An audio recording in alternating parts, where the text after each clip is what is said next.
It was scary. So have you had any other problems since then? No. Before you all go on the stage, do you do a routine or something? Like Gabrielle, I know you were telling us you were shy and you don't like to look at guys or look at the audience or whatever. I mean, I do, but it's just like my first set of night, and it's so fucking funny because I've been doing this for like 2 years now, but my first set of the night, I be so nervous. I don't know why. It's every night it's the same thing. My first set of night, I just be nervous, like how the people gonna react. You know, it's just, I don't know. I'm the exact opposite. I can't wait. Right. I'm eager. I'm like, get me on this stage. Get me on this stage. Call my name. I'm so eager to dance. Like I like to wow the crowd and make people do things that people can't do. You know what I'm saying? That's what we do.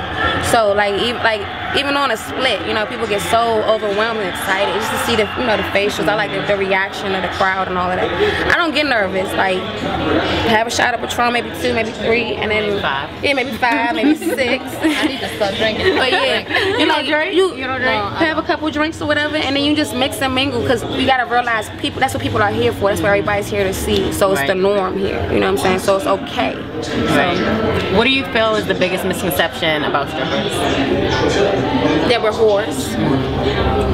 Strippers to me are some of the cleanest females in the world.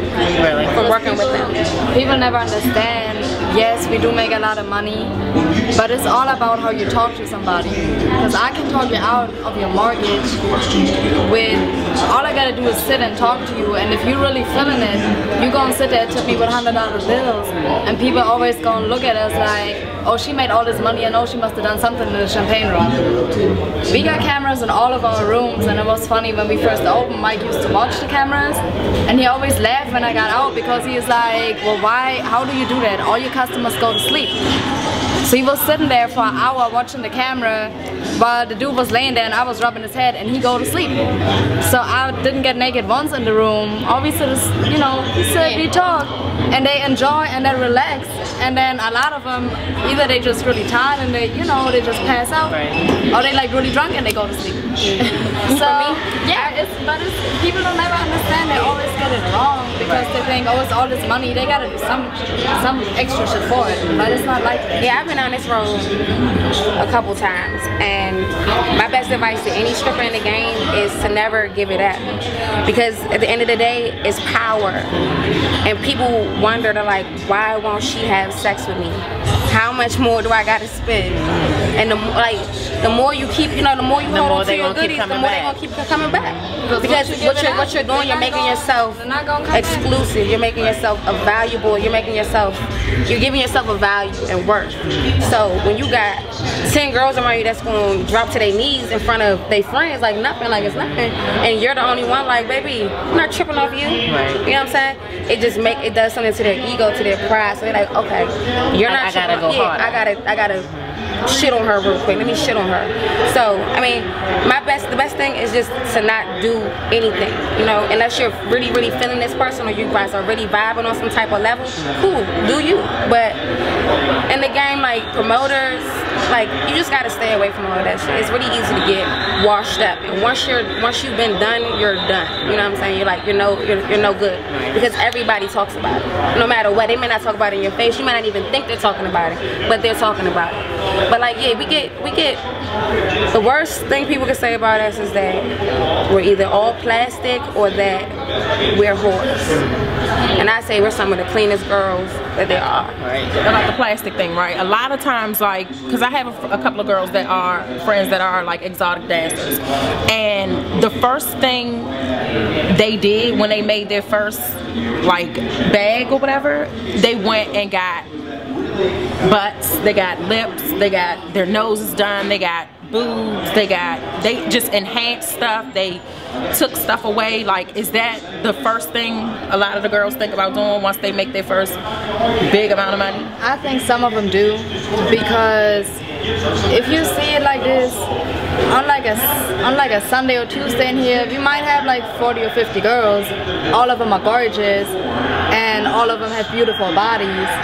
So now, if you very first are dancing and then you come to a club like this, and you see, and you might not make a lot of money or not the same type of money because you don't really know how to hustle, but also then you don't really have the body. So I think a lot of girls just get carried away and just try to get plastic surgery done to just overcome the point that they don't know how to talk to people. They don't really know how to dance yet, so they just think like, okay, well, if I get a booty and some boobs, they gonna spend money just because they like my body or whatever. So like when it comes to plastic surgery, it's all about keeping it sexy. You can't do so much, you know what I mean?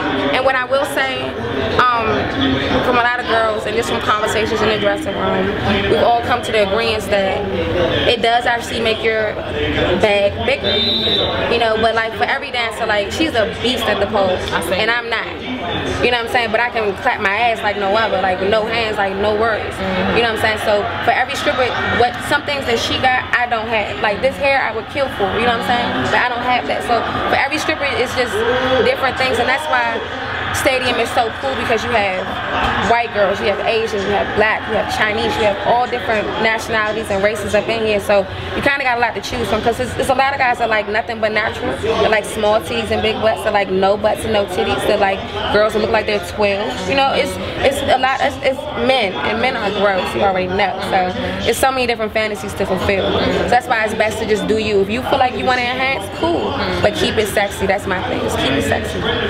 Do you have any advice for young girls, like a 17, 18-year-old girl who's thinking about getting into this profession? I would say, and I'm just saying it because I think it's really important, I would advise everybody to go to school and get an education, get a degree, so you can have something to fall back on, because this right here is only gonna last for so long. Ain't nobody gonna be 36 in a strip club dancing. There's not nothing that you like. You don't want to be married, being swinging around the pole, having kids, having your kids grown up like this. I mean, there's a lot of girls that, you know, that do have kids and they single moms, and that's fine, but like for me, it would never be an option. I will never be in here being married, having my family at the house, and still coming here and getting naked, because I feel for myself it wouldn't be right, it wouldn't be fair to my family. So also I think it's important to always have something to fall back on, because it doesn't last forever, you know. And for me, I would tell them, like, any 17, 18-year-old girl that's jumping out there that wants to dance, I just want them to know what they're getting themselves into, to do their research. It's really easy to get lost in the game. Like, money is the root to all evil, and when people offering you this and offering you that, you'll sell yourself short, and you'll do things and you'll have shit on your conscience, like it's just really easy to get wrapped up, you know what I'm saying? Like, just to the point, like, money can make a girl have raw sex, you feel me? And raw sex is just not something you can do in 2011. It's not allowed. Like, it's just not something that you do. Don't have raw sex. No raw sex, yeah, no raw sex. Disgusting. So No raw sex. But like, imagine if you're 17, 18, if you're 17, 18 and you got a guy say, oh, I got $1,000 for you, you know what I'm saying? And this guy could be burning. You're not gonna think twice about, Right. you know what I'm saying, protecting yourself. You're gonna be thinking about that money. But what girls need to know, it's not that serious. And for whatever nigga that, for every nigga that's not gonna do it, there's someone that will. You just gotta remember that. And it may not come then, but it's gonna come. Like, it's just, the money comes so fast, so everything you do starts being fast. Everything's fast, but they gotta do things slow. Just, it's a gradual thing. Have fun with it. Let them know if you all are on Twitter and where they can find you and reach out to you. I'm Fat Rabbit 202 on Twitter. I can be found anywhere in DC, Stadium Club, Saturdays, Sundays, and Tuesdays. I'm also a female MC. I have a show January 29th at Suna High School with Young Money. So come through, come see me perform. My name on Twitter is EdmisPeru69. It's also linked to my Facebook, also linked to the Stadium homepage. So just hit me up.